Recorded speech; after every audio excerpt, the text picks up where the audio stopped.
Hello everyone, this is Dr. Smriti and I teach English at Law Prep Tutorial. I'm here to help you all and guide you all tackle the English language section.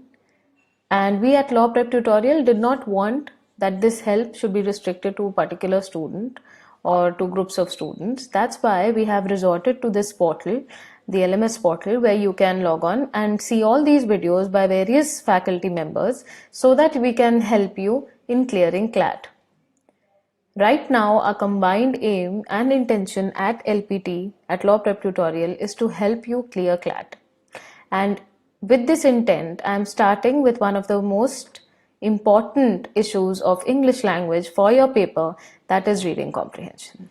So, I believe that with this video, we start our journey of understanding English and understanding reading comprehensions in the most simplest way possible.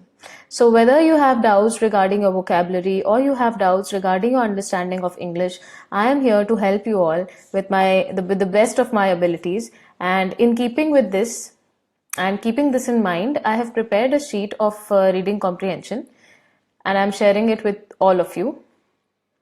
But first things first, all of us know that the pattern for CLAT 2020 has recently been changed.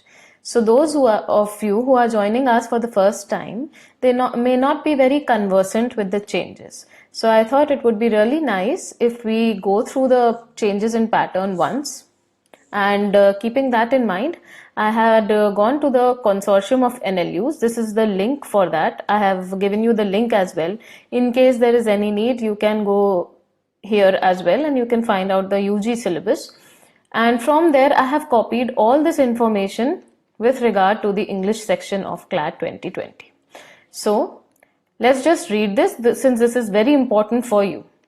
In this section of the UG CLAT, that is in the English language section, you will be provided passages of about 450 words each.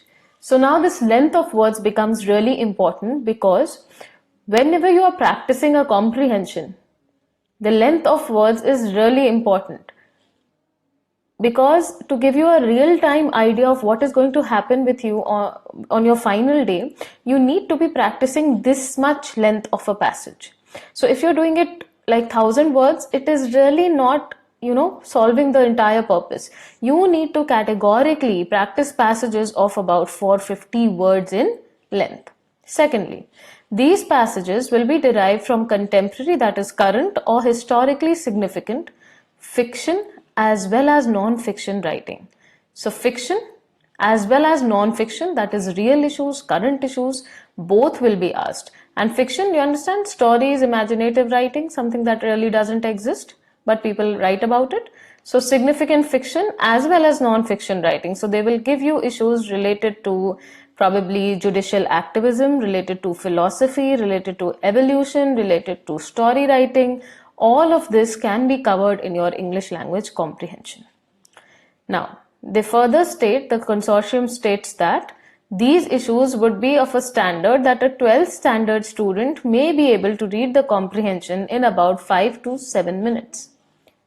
Now, they go on further and state that each passage will be followed by a series of questions that will require you to demonstrate your comprehension and language skills, including your abilities to, and this is really important, read and comprehend the main point discussed in the passage, as well as any argument and viewpoint discussed or set out in the passage.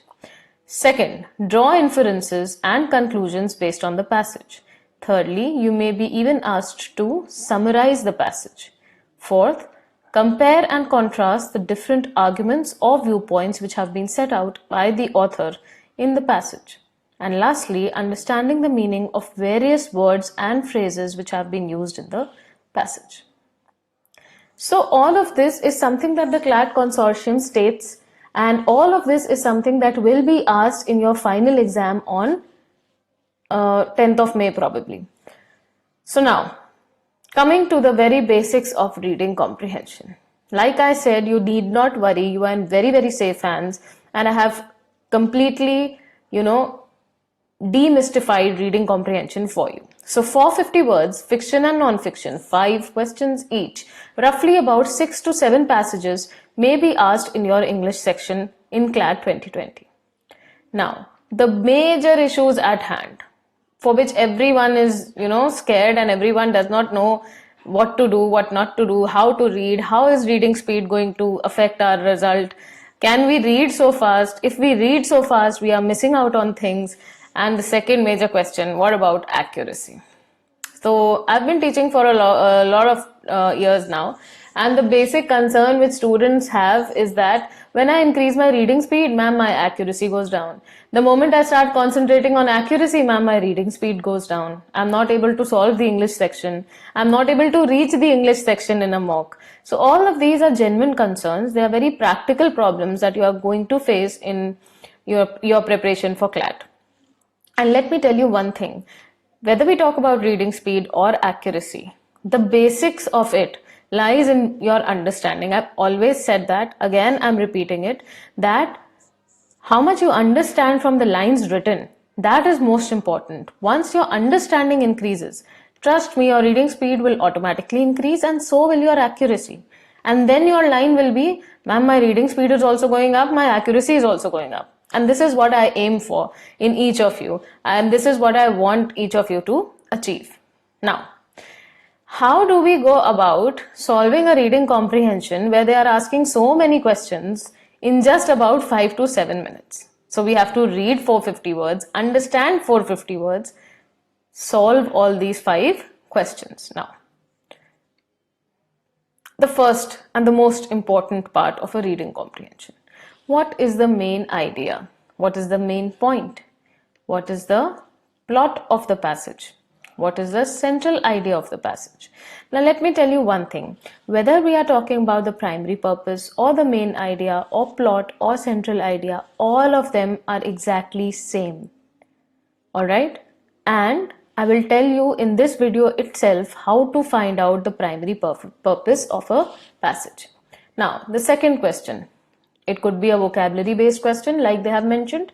It could be an idiom based question. So that idiom, that difficult word has been used in the passage. You just have to read the line, understand its meaning, and then tick it. It may not be as easy as it sounds. Alright. The third question would be an inference question. So I will just take you back to the CLAT consortium where it states that you will be asked to draw inferences and conclusions based on the passage. So this is the English language section. It is a reading comprehension and not a critical reasoning passage. And we are being asked to find out inferences. Pretty good. So how is an inference question made? So there are 2 kinds of inferences that they can ask. One, what is the most likely inference? And second, the second way of asking an inference question is, what is the least likely inference? Now, whether they are asking you the most likely inference or they are asking you the least likely inference, what is the key? The key is the passage.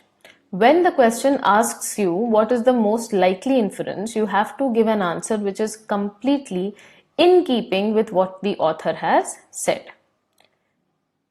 In contrast, when they are asking you least likely inferences, then you have to tell them something which the author has said, but you have to take the one which is opposite in meaning to what the author has said, or you have to take the one which has not been mentioned. Now this is a very important point, so I will just emphasize it again in case you missed it.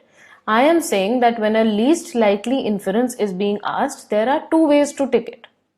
When he is asking you which of the following is least likely to be inferred from the above passage, then in the 4 options given to you, you have to tick number 1 choice is you have to tick that option which is opposite in meaning to what is stated above. And number 2 choice, you could also tick an option which is not mentioned in the passage. Okay, we will discuss all of this in great detail, so you need not worry. I am just giving you a very brief gist of reading comprehension right now. The third question could be of a tone. So what is the tone of the reading comprehension? Is it aggressive? Is it laudatory? Laudatory means praising someone, admiring someone. Or is it factual, if it's pertaining to facts? Is it analytical, wherein we are analyzing the pros and cons of something? So there are various tones which are available. We'll be doing that too.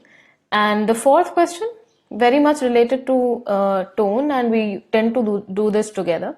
So the fourth question could be, give a suitable title for the passage. Now whenever you're asked a title, it is based on the entire passage. And what is it based most on? It is based most on the primary purpose. Alright, then there could be one or two direct questions. What do I mean by direct questions? That is when you read the passage, that could be related to reference to context kind of questions. Then they have asked for summary questions. Summary is simple, very very easy. You see, primary purpose को ही मोड़ तोड़ कर, I'm resorting to Hindi because it clear your understanding. So primary purpose को ही थोड़ा सा मोड़ तोड़ कर, थोड़ा सा चेंज करके आप क्या आंसर करोगे? Summary. और आप क्या आंसर करोगे? आप आंसर करोगे कंक्लूजन ऑल्सो, आप आंसर करोगे टाइटल भी. तो प्राइमरी पर्पस से आपके 3 सवाल हल होते हैं. एक तो डायरेक्ट वो वाला क्वेश्चन कि what is the main point of the comprehension. दूसरा, आप सूटेबल टाइटल क्या दोगे. तीसरा, आपका कौन सा क्वेश्चन सॉल्व होगा? Summary question. ठीक है, all these question. So primary purpose ticks off your title, it ticks off your summary, all right, and it ticks off the conclusion. Now the next one, complete the paragraph. So complete the paragraph. When they ask you to complete the paragraph, what do they mean? इसका मतलब ये होता है कि suppose 450 words उन्होंने आपको दिए हुए हैं, वो लास्ट लाइन जो 450 वर्ड्स के आगे लिखे जाने वाली थी, that is completion of the paragraph. So they have deleted the last line. They have given you 450 words in print. You have read those 450 words, and after that one line has been deleted. So you have to go with the flow of the passage here, and you have to understand that what would be the next line. You have to think about it. You have to, a little bit of inference is required here. You have to think कि next line लिखी होती तो वो किस तरह की लिखी होती. What would the author discuss in the next line? All right. And lastly, this question, I have put additional question marks here because this is a little difficult for you all. And why have I included this? Because the CLAT consortium can even ask this type of a question. See, it's always better to be well prepared. So I have not left any arena of a comprehension here which I have not touched upon. So source of the passage. Now what is the source of the passage? Is it a newspaper article? Is it an excerpt from a book? Or is it some, a science journal article? So all of these kind of questions we answer when we are asked the source of the passage. Now, what is my idea? How are we going to do the reading comprehension? How am I going to help you all? So my idea of helping you all is to start from very small paragraphs, then moving on to a word length of about 200, and finally reaching that much desired word length of 450 words. And let me tell you that when we move on to passages of 450 words, what I want to, you to understand is that we are not going to compromise on either the reading speed and the accuracy. None of them we are going to compromise. Plus we are going to do comprehensions of 450 words. But to do that skillfully, we first need to pace ourselves and start with the primary purpose. So here starts the main idea of your reading comprehension. So I would really want you to pay attention, and just about in 5-10 minutes we are going to learn how to find the primary purpose of a reading comprehension, any comprehension. So now these are 2 lines, very simple lines, hardly any word here that you would not understand, but I'm just explaining these lines to you, and then we will see that this passage best supports the statement that what is the answer among the options A, B, C, D and E. So I'm just reading this. There is a shift in our economy from a manufacturing to a service orientation. What does this line mean? That our economy is changing its focus from a manufacturing point of view to a service industry or a service related point of view. The second line, the increase in service sector will require the managers to work more with people. Now look at this. The increase in service sector will require the managers to work more with people as compared to, or rather than, with objects and things from the assembly line. So what is an assembly line? So an assembly line is your prepared product line. where the prepared products are assembled and they are given a final position. That's the assembly line. So anyway, whenever we are finding the primary purpose of any passage, even of these two lines, what do we keep in mind? We keep in mind that why has the author written these two lines in the very first place? जब भी हम primary purpose निकालते हैं तब हम अपने दिमाग में ये सोचते हैं कि ऑथर का एम क्या था ये दो लाइनें लिखने का. What is the author trying to show us through these two lines? And this is the easiest way of finding the primary purpose. Now you tell me, what is the author trying to show in these two lines? यदि आप दोनों लाइनें ध्यान से पढ़ें तो author की first line क्या बोल रही है कि हमारा एम्फेसिस सर्विस सेक्टर पे शिफ्ट हो रहा है मैन्युफैक्चरिंग सेक्टर से उठकर, और दूसरी लाइन क्या कह रही है? That the increase in service sector. So both the lines are related to the service sector. That means the primary purpose has to do something with the service sector. As soon as we get to know this, what can we eliminate? Look at option 1. Managers should have a balanced mind. Could it be the answer? Obviously, no. Assembly line will exist in service organizations. Okay, so we can keep this as the answer. Then interpersonal skills will become more important in the future workplace. Now look at this. We are talking about service industry. We are saying that the increase in service industry is going to put more emphasis on what? On people rather than objects and things which have been produced. Alright, so C will remain in our answer choice because here the emphasis is being placed on people and interpersonal skills are denoting interaction with people. Then D, manufacturing organizations ignore the importance of people. Now the question to be asked here is are these two lines about manufacturing industries ignoring the importance of people, or are these two lines about manufacturing organizations turning towards and placing more emphasis on the importance of people? So obviously your answer is going to be the second choice, that manufacturing organizations are now learning to emphasize on the importance of people. So clearly what is written here is incorrect. Lastly, service organizations will not deal with objects and things. Now this cannot be the primary purpose because in these two lines it is not about dealing or not dealing with objects and things. In fact, it is about dealing in priority with people.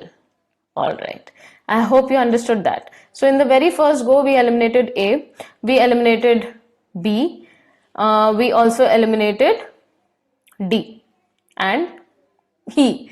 Alright, so some people may be confused with B. Assembly line will still exist in service organizations. Now let me tell you, in these two lines, the point is not whether assembly line will exist or not. The point is we are going to now emphasize categorically more on people as compared to objects. So therein your option B is incorrect. Assembly line definitely will exist. This is not a true-false question. Because had it been a true-false question, we would have said yes, this option is true. But हमें क्या बोला उसने primary purpose बताने के लिए? Best supports the statement that. Inference निकालने के लिए, conclusion निकालने के लिए. तो इसका conclusion क्या रहेगा? इसका conclusion ये रहेगा कि इन दोनों बातों के बिना पर ये जो दो लाइनें हैं, इनके proof के साथ हम ये definitely कह सकते हैं कि interpersonal skills will become more important in the future workplace. So I hope you understood this, and we are moving to the next question now. Now this is a bit tricky. Why? Because whenever I take this in class, a lot of people tend to give me the wrong answer. So I'll just take you through it very briefly.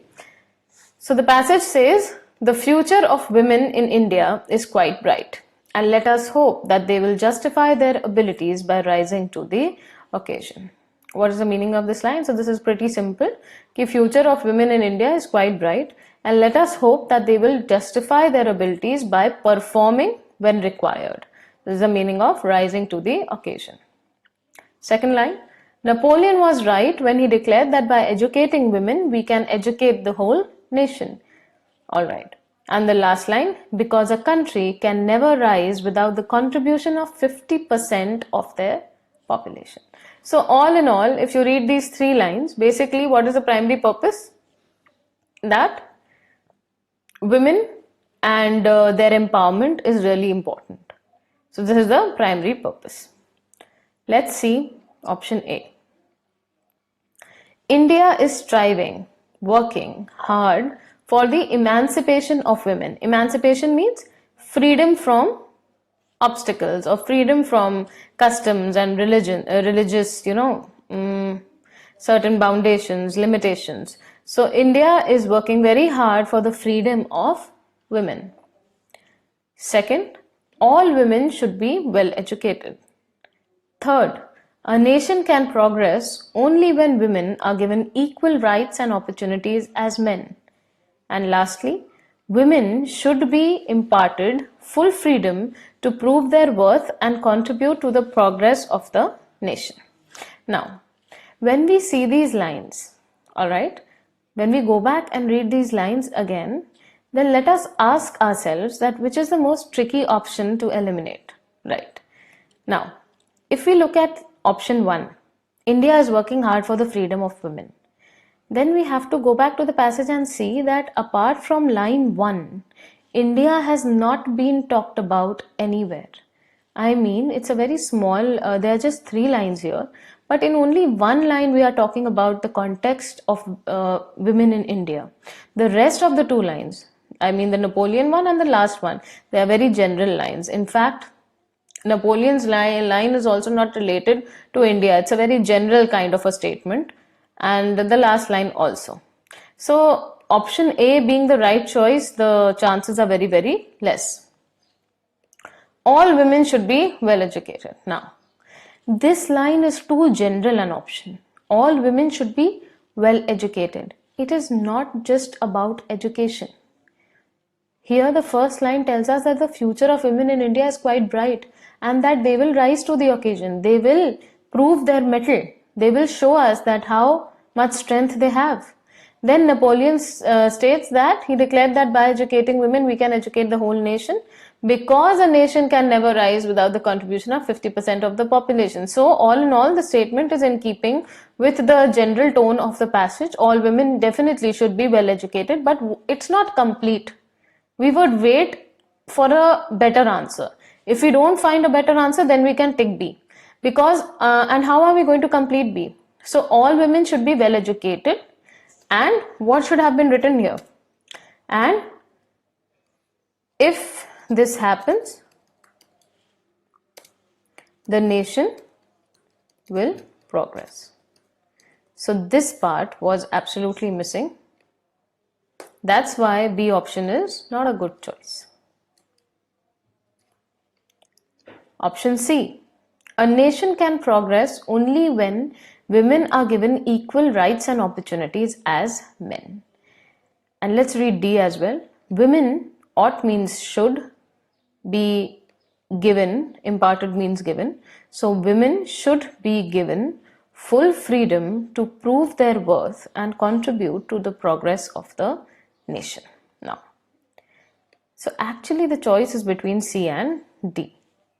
Now, whenever students answer that, ma'am, the answer should be C, what they forget is that in this entire 3 lines, in these entire 3 lines, men and women have not been compared at all. Now, please listen very carefully. I will tell you when is answer C going to be your correct answer. So a nation can progress only when women are given equal rights and opportunities as men. If C was the right answer, listen very carefully. If C was the right answer, what would the passage be like? The passage would have been like, India has always been a very patriarchal based society. Women have been suppressed right from the time of Sati to female infanticide. Women have been denied equal rights with men. Can you get the difference? Can you just notice that अगर हम इसको टिक करते हैं primary purpose के लिए तो हमें उसका किस तरह का पैसेज चाहिए? क्या ये उस तरह का पैसेज है? Definitely not.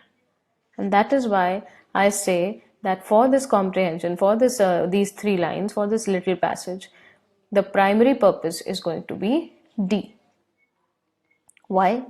Because here also he says that women should be given full freedom, right? And hope they will justify their abilities by rising to the occasion. Napoleon was right when he declared that by educating women, we can educate the whole nation, because a country can never rise without the contribution of 50% of their population. So, although this passage talks about education, but what is the basic of this passage? That women should be given a chance, women should be given full freedom so that they can prove their worth. And if they are given this chance, definitely they are going to progress and help, they are going to progress themselves, and they are going to also help in the progress of the nation. So that is the entire idea behind a reading comprehension. That is the entire idea regarding how you pick out the primary purpose. So, moving on to passage 3. So now, by this time, whenever I take this sheet in classroom, so by this time the students usually get a hang of it, and most of them get this particular passage correct, get this particular 2-3 lines correct. So throughout the ages, the businessman has helped build civilization's great cities, provided people with luxuries, artists with patronage. What do you mean by patronage? Patronage means financial support, assistance, helping somebody, and lifting his fellow citizens to understand the standard of living. In the last few centuries, the businessman has seeded. What do we mean by seeded? Has started, given birth to the industrial revolution around the world. So whenever we read this 2-3 lines, then we come to know that this passage is all about the fact that businessman has helped build society's great cities, provided people with a lot of amenities which make their life simple, and artists with financial assistance. And the businessman has helped to lift his fellow citizens, people around him, to understand the standard of living, their lifestyle. And in the last few hundred years, the businessman has also started the industrial revolution around the world.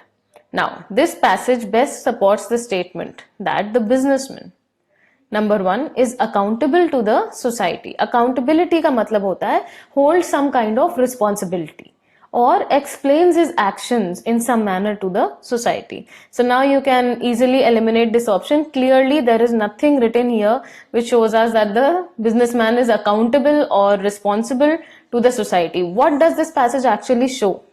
It shows that the businessman has helped his fellow citizens to increase their standard of living, and he has helped a lot of other people with a lot of other stuff like artists with patronage, people with luxuries, etc.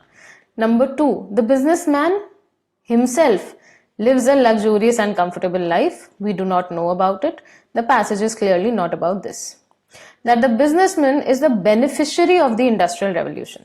What do you mean by beneficiary? That means he has benefited out of the industrial revolution, when the passage is simply saying that the businessman has started the industrial revolution. We do not know whether the businessman himself has benefited or not. And the passage states that the businessman has helped benefit other people. So clearly this is completely incorrect. D, is capable of raising his standard of living. Again incorrect. Why? Because standard of living उसने raise किया है किसका? Fellow citizens का, not his own standard of living. So your answer is definitely E. He has contributed to the growth of civilization, and there is no denying that. This entire passage states that the businessman has definitely helped in the growth of the civilization. Okay, so right now I'm signing out, and I hope this was of great help to you, and I really want you all to stay put and watch these videos regarding all other subjects as well, because right now we need to be working really hard to clear CLAT, and like I said, I am very proactive and on YouTube, etc. And so if you have any comments, any suggestions, any problem with whatever I have explained, or you want to talk to me regarding something, you want extra help, you can contact us and you can leave a comment below. And do tell me whether you liked the video or not. Was it of great help to you, or you want some changes or additions, and I will just be very happy to include them in future videos. Thank you so much for listening, and all the best, and hope you prepare well. Thank you.